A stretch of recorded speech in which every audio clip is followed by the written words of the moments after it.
Okay, so like I mentioned, the first version of this track I recorded a few years ago. And in that time when I've thought about how I would come back to it, I felt like, all right, I sort of jumped in blind. It's all very well to want to do something that sounds new, but I still need some kind of reference. I need to get a sense of what kind of emotion am I trying to create? And really a great starting point is like, who else has done something similar? And the track that I felt like would be a good reference track for this is a track from a movie. It's the first Miles Morales Spider-Man movie. There's a scene, the kind of leap of faith scene, where he leaps off a building and first discovers how to be Spider-Man. It's got this track underneath called What's Up Danger. This is another one of these multiverse movies. Now there's another multiverse movie that everyone was talking about not too long ago. It was Everything Everywhere All at Once, a film that I absolutely adored. The idea of a multiverse was such a great metaphor for what it felt like through the pandemic to get all of these, how to put this into words, all of these safe, long-standing beliefs bashing up against each other and falling apart. Like it did feel like worlds were being smashed into each other and you were kind of surrounded by chaos and insanity. There's a reason why people are drawn to these stories at the moment. Daniel Pemberton, who did the score, captures that slightly kind of glitch in the Matrix sound really well, I think. And the energy of this scene, the leap of faith scene, I just felt like, all right, that's a good starting point.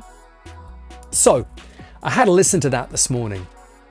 Before I had a listen to it, I was at breakfast just kind of idly thinking through how I would tidy up already onto the next thing.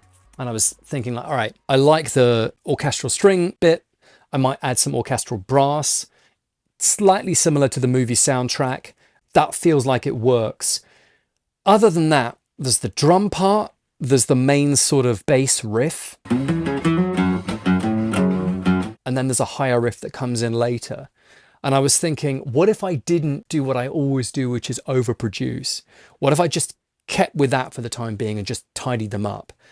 I like the idea of, instead of, as I kind of mentioned, the idea was before, taking, say, the drum part and then using an audio editor and just kind of cutting it up and mixing it around, which has been done a lot.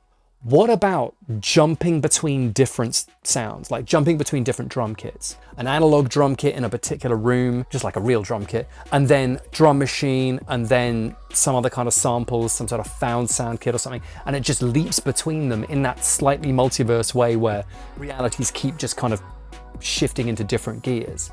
And I thought, what if I did the same thing with the bass riff and that higher riff as well, where I'll play it on different keyboards, I'll play it on guitars, maybe other instruments, and then sort of cut between them.